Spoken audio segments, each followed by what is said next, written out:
Hello नमस्कार सभी प्यारे बच्चों का स्वागत है बीएससी प्रो क्लासेज में।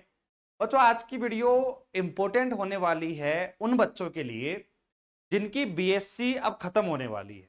ठीक है, और वो प्लान कर रहे हैं कि सर हम आगे एमएससी भी करना चाहते हैं, चाहे फिजिक्स हो, चाहे केमिस्ट्री हो, चाहे मैथमेटिक्स हो, उनमें आगे वो मास्टर्स करना चाहते हैं। लेकिन अब क्या है कि जब बीएससी में एडमिशन आपने लिया था ना, तो उस टाइम पे इतना नॉलेज नहीं था, पेरेंट्स को भी इतना नहीं पता था कि भैया बीएससी में एडमिशन कहाँ ले, कैसे ले, ताकि आपकी नॉलेज भी अच्छी हो, आपके पैसे भी बचे और एक क्वालिटी डिग्री आपको देखने को मिले। अब बात करते हैं कि बीएससी के बाद एमएससी के कहां कहां से करने के तरीके हैं, हम बात करेंगे उसकी। ठीक है, और जो बच्चा अभी शायद सेकेंड ईयर में है, यानी कि सेमेस्टर फोर्थ में, सेमेस्टर 5 में भी है, तो वो भी वीडियो ये देख सकता है। और जो बच्चा सेमेस्टर 6 में है और मास्टर सब करने वाला है, क्योंकि अब इसी साल से एडमिशन चालू हो जाएंगे आपके, तो उनके लिए वीडियो बहुत इंपॉर्टेंट है, ध्यान से देखना। सारी बातें अपन करने वाले हैं इसके। सबसे पहले बात करते हैं बेटा कि कहां कहां से अपन कर सकते हैं। देखो, अब यहां पर अभी के टाइम पर देखें अपन, तो बच्चे के माइंड में केवल एक ही चीज है कि सर हम एमएससी करना चाहेंगे तो बहुत सारी कॉलेजें हैं, वहां से एमएससी कर लेंगे। अरे तो यही तो गलती नहीं करनी, जो आपने गलती बीएससी में करी है ना, वो गलती नहीं करनी। आपको पता है ना यार, प्राइवेट कॉलेजों का क्या हाल है। वहां पर आपका केवल डिग्री का रिलेशन है कि आपको बीएससी की डिग्री मिलेगी। बाकी बताओ कि पढ़ाई होती है वहां पर? बिल्कुल भी नहीं होती है। कोई एटमोस्फियर है? बिल्कुल भी नहीं है। और फीस आपकी वही ले रहे हैं, 25,000 30,000 रुपए एक साल की। वही तो मुद्दा है भाई। अब सुनो मेरी बात ध्यान से, देखो बात यह कि बीएससी के बाद में अगर हम एमएससी करते हैं, तो देखो एमएससी के अपने पास में कई सोर्स हैं।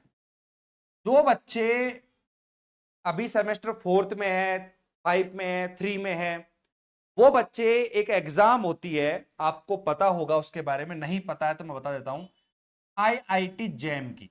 ठीक है, आईआईटी जैम की एग्जाम होती है बेटा। अब इसमें क्या होता है, ध्यान से देखना भाई। आईआईटी जैम की एग्जाम के अंदर हम आईआईटी के थ्रू जो है वो एमएससी कर सकते, मास्टर्स कर सकते। बहुत सारे बच्चों का सपना था 12th क्लास में कि सर मैं आईआईटी जेई में जाऊं, वहां से मैं आईआईटी करूं, आईआईटी से मैं डिग्री करूं। लेकिन उनका सपना अभी भी पूरा हो सकता है। ठीक है, जितनी भी बड़ी बड़ी आईआईटी है ना, उसका एक एंट्रेंस एग्जाम लगता है, और वही जनवरी फरवरी के समथिंग आपका एग्जाम लगेगा, और कट ऑफ आएगी, आपके नंबर के अकॉर्डिंग आपको आईआईटी देखने को मिलेगी। एंट्रेंस एग्जाम होता है इसका भी। लेकिन अब यहां पर जो सेमेस्टर 6 में है, 5 में है, वो डिले हो चुका है, क्योंकि ये एग्जाम जो है इसके लिए फिर आपको एक साल वेट करना पड़ेगा, तैयारी करनी पड़ेगी, फिर उसके बाद में आपको एग्जाम देनी पड़ेगी। लेकिन सबसे टॉप नॉच ऑप्शन यही है, आईआईटी जैम का, अगर कोई मास्टर्स करना चाहता है तो। ठीक है, अब ये तो हमारे पास पहला ऑप्शन था। दूसरा ऑप्शन जो है वो भी आपका निकल चुका है, सीयूईटी। आपको पता होगा इसमें क्या होता है कि ये जैम से थोड़ा नीचे होता है। ठीक है, सीयूईटी में क्या होता है, ये सेंट्रल यूनिवर्सिटी जितनी भी आपकी हैं, जैसे आपकी दिल्ली यूनिवर्सिटी हो गई, आपकी बीएचयू हो गई, जेएनवीयू हो गई, जितनी भी आपकी यूनिवर्सिटी है, JNU sorry, Jawaharlal Nehru university, जितने भी आपकी सेंट्रल यूनिवर्सिटीज हैं, उनके अंदर आप मास्टर्स कर सकते हो, एमएससी कर सकते हो। टॉप नॉच यूनिवर्सिटीज हैं। लेकिन आपको पता है ये दोनों एग्जाम्स एक तरीके से निकल चुकी हैं। अगर आपने इनकी तैयारी नहीं करी है, सेमेस्टर 6 में आप हो, तो इसके तो नहीं कर सकते। देखो, लेकिन जो बच्चे सेमेस्टर 4th में है, 3 में है, आगे चल के वो एमएससी करना चाहते हैं, तो उनके लिए मैं पहले ही बता देता हूं भाई साहब कि आप आईआईटी जैम और सीयूटी जरूर देना। कोई बात नहीं बेटा, सिलेक्शन नहीं होगा, नॉलेज मिलेगी। और अगर एक बार सिलेक्शन हो गया ना, आप ये मान के चलो कि सर मेरी लाइफ का ये सबसे बेस्ट डिसीजन था कि मैंने बीएससी के बाद मास्टर्स करी, लेकिन वो यहां से करी मैंने। ठीक है, अब उसके बाद में भी बेटा थर्ड ऑप्शन आता है कि जो बच्चे, जैसे मान के चलो अब राजस्थान के बच्चे, अब राजस्थान के बच्चे हैं कि सर अब हम यहां पर इन दोनों में तो नहीं जा पाए, लेकिन अब हमारे पास और क्या ऑप्शन है। बेटा आपको पता है राजस्थान यूनिवर्सिटी डिपार्टमेंट के अंदर से भी आप एमएससी कर सकते, मास्टर्स कर सकते। डिपार्टमेंट के अंदर में क्या होगा, वही आपका एंट्रेंस एग्जाम लगेगा, आरयू एंट्रेंस एग्जाम लगेगा, जिसमें राजस्थान छुट्टी के जितने बच्चे हैं, और इसके अलावा जो बच्चे शेखावाटी मध्य से, यानी कि राजस्थान या बाहर के जो भी बच्चे हैं, कहीं के भी हो, कोई रोक टोक नहीं है। अगर आप मास्टर्स करना चाहते हो किसी भी सब्जेक्ट से, तो उसका एंट्रेंस एग्जाम टेस्ट दो और उसके बाद आप आरयू से एमएससी कर सकते हो। अब इसका बेनिफिट क्या है? बच्चे कह रहे हैं सर इसमें करने से और नॉर्मल प्राइवेट कॉलेज में करने से क्या फर्क है? दोनों में सेम ही तो है। सेम नहीं है बेटा। सबसे पहली बात तो जो टीचर्स मिलेंगे ना आपको, वो क्वालिटी के मिलेंगे, टॉप नॉच क्वालिटी के मिलेंगे। अगर आपका स्टडी में मन है, आप बहुत कुछ सीखोगे आप, ठीक है, पहली बात। दूसरी बात, फीस आपकी ना के बराबर लगेगी। एक तो एग्जाम फॉर्म फीस होती है, वो तो आपकी लगेगी लगेगी, लेकिन उसके अलावा 4-5 हजार एक साल के अंदर आपकी इतनी फीस लगती है। 4-5 हजार के अंदर आपकी एमएससी हो जाएगी एक साल की। दोनों साल का मिला दे जाए, टोटल 15 से 20 हजार खर्चा, एग्जाम फॉर्म फीस सब कुछ मिला के इतना खर्चा लगेगा आपका।